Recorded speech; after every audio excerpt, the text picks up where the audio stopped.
सरकार ने कहा परेशानियां, उसके बाद मैंने कर लिया कि मैं अंडरग्राउंड करा के रहूंगा। लोग डीसी साहब से और से संदेश आया कि लोग आपको मार देंगे, कोई ईंट मारता, कोई पत्थर, कोई लकड़ी मारता, कोई लाठी, कोई कुछ करता, चक्कू लेके तकाए। मैं किसी न किसी तरह मालिक के पास बचा और आखिर में और सबूत है वो हिसार सहित पूरे हरियाणा के जितने जिले और कस्बे हैं, बड़ी नहरों से रजवाए आते हैं, 5 किलोमीटर, 7 किलोमीटर, 10 किलोमीटर, वो पूरे अंडरग्राउंड हो गए, पूरे अंडरग्राउंड हो गए। अकेले ने यह संभव काम किया। माता जी के आशीर्वाद से मेरी माता जी 80 बार धरने पर गई। अकेला ये कर सकता है तो आप क्यों नहीं कर सकते? बोलिए, खुद के लिए ताली बजा दो। आप बहुत हो। मैं यही प्रेरणा दे रहा हूं आपको कि मैंने अकेले ने ये किया। जो सरकार खुद कहती है, सीएम खुद कहता है, विधायक कहता है नहीं होगा, नहीं करने देंगे, वो काम मैंने किया, लेकिन सहयोग नहीं मिला। इसलिए 7 साल अकेले का आंदोलन चला। 2-3 साल में कवर हुए, डिग्गी की 55 साल में सफाई हुई, दीवारें ऊंची हुई, उन मामलों में लंबा खिंच गया। टैंक में बैठ गया पानी के मरने के लिए, हाथ पैर फूल गए प्रशासन के। रेल के आगे मैं बैठ चुका हूं अकेला। पेड़ों को कटते हुए आरे से बचाए, पेड़ चिपको आंदोलन चलाकर सैकड़ों पेड़ बचाए। और क्या क्या याद आए, याद नहीं आता, बहुत सारी चीजें।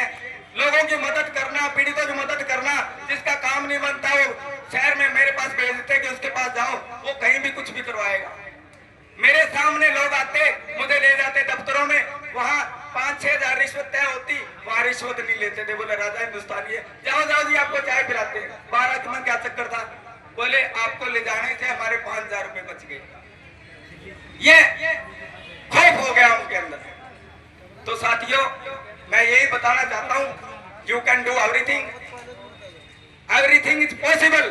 अगर आप चाहें, अगर आप चाहें तो सब कुछ संभव हो सकता है। इंसान के पास शक्ति है, लेकिन सत्य, साहस, जानकारी, नॉलेज और लक्ष्य, ये चीजें होनी चाहिए। वो सफल होता है, चाहे आंदोलन हो, चाहे आप तरक्की करें, चाहे पढ़ाई में हो, किसी भी जगह हो। तो मैं यही कहता आगे सर, मैं यही कहते हुए ये सब मैंने किया, बहुत और काम किए, सभी आंदोलनों में गया, रामदेव वर्मा से लेकर, निर्भया से लेकर, किसानों जवानों से लेकर, जितने आंदोलन में 100-150 आए 15-20 साल में, सभी में गया। और लगातार कल जो कांड हुआ, मैं थोड़ा सा उस पे 2 मिनट के लिए, वो जरूरी है, सच्चाई बताना। मैं झूठ नहीं बताता, सच्चाई बता रहा हूं। मैंने जो बात बताई है वो प्रेरणा के लिए बताई है, ताकि लोगों को प्रेरणा मिले, लोगों को ऊर्जा मिले कि हमें आना चाहिए।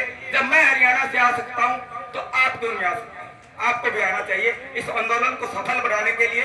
हाँ साथियों, कल जो घटना हुई उसका जिक्र ऐसे है कि शाम को शांति प्रिय सब लोग बैठे थे, ज्यादातर लोग आ चुके थे, कम संख्या में लोग थे। उस समय 7 बजे के करीब पुलिस ने बिना वजह धक्का मारना, डंडे दिखाने और डंडे से आगे चलाना शुरू कर दिया।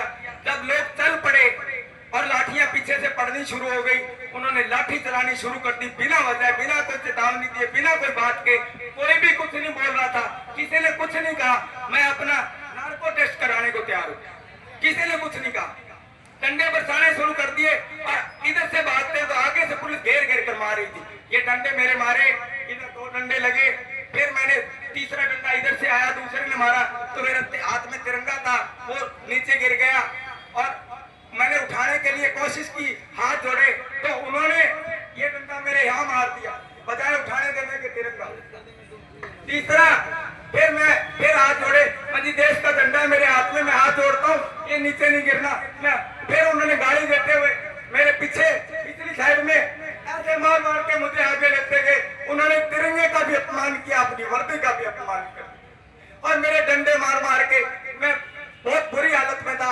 अगर वहां और समय उनको कहीं और मिल जाता, 3-4 और भागे आए, किसी को नहीं छोड़ रहे थे, महिलाओं को, बच्चों को, बच्चियों को, और पुरुषों ने मारा महिलाओं को भी, जैसे उनका कुछ बिगाड़ रखा हो। खेतों में मारा, अंधेरे की ओर मारा और बड़ी बर्बरता की भारत के इतिहास में काला अध्याय, कलंक लगा लिया झारखंड की पुलिस ने। कल के दिन 10 अगस्त की शाम को कलंक लग गया और मैं उनको लानते देता हूं और भगवान उनसे सबक लेगा, सरकारें ले या नहीं।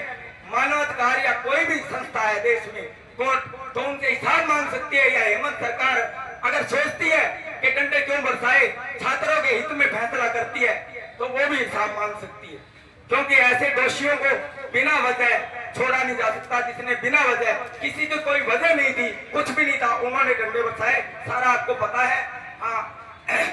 सांस बनी है, आंधी सी तूफान उठा है सीने में, मेरे देश के इस कदर हो हालात खराब, राजेश हिंदुस्तानी को मौत कहां जीने में। ना मेरा सुर है, ना साज है, शब्द है अंदर से निकले, ये मेरे दिल की आवाज है।